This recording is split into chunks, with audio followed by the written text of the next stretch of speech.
Learn about another voice and culture of Taiwan with We Love Hakka. 现在就让我们一起加入客家风情，大家来讲客家吧。The original Hakka people lived far from the sea, so they favored meat over seafood, in particular pork. To make a traditional Hakka pork intestine, you need 2 pork intestines. The intestines are washed and marinated and then chopped into small pieces. Bamboo shoots are cut into long strips and added to the meat that is then steamed. Top it off with marinated sauce, and this delicious dish is done.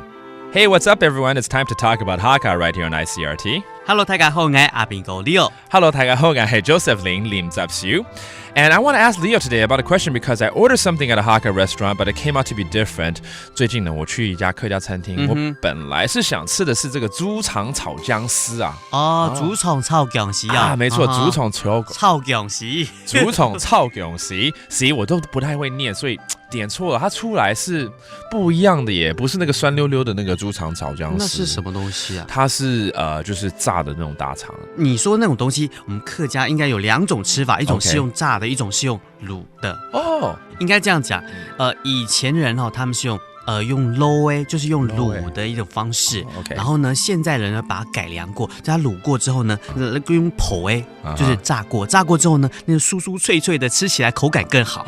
Okay, so this is different. 这跟这个猪肠炒姜丝完全不一样的东西。某 Q 样。Okay, so this is totally different from, again, the pork intestines with sliced ginger, which is a very popular dish in the Hakka culture. Instead, it came out fried for me, but Leo is telling me that they also prepare it by marinating it. Okay, 也有用卤的方式就对了。这道菜就叫做客家皮炒。客家皮葱。皮葱其实很好吃，对，超好吃。我上次吃到就是这种用炸的 ，OK， so it can be marinated 卤，用卤or it can be fried 炸的，用剖，OK， 剖去这个皮虫就是肥肥的、油油的那种。皮就是肥的意思啊。对。所以有时候我好皮，我好肥，是你好肥，我都讲不出来了。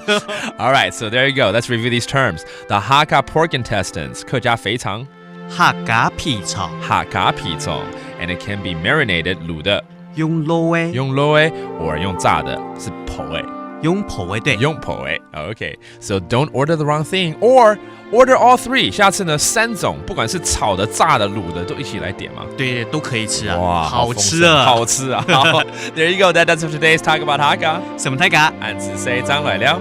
客家风情由行政院客家委员会监制。We Love Hakka has been brought to you by the Executive Yuan's Council for Hakka Affairs.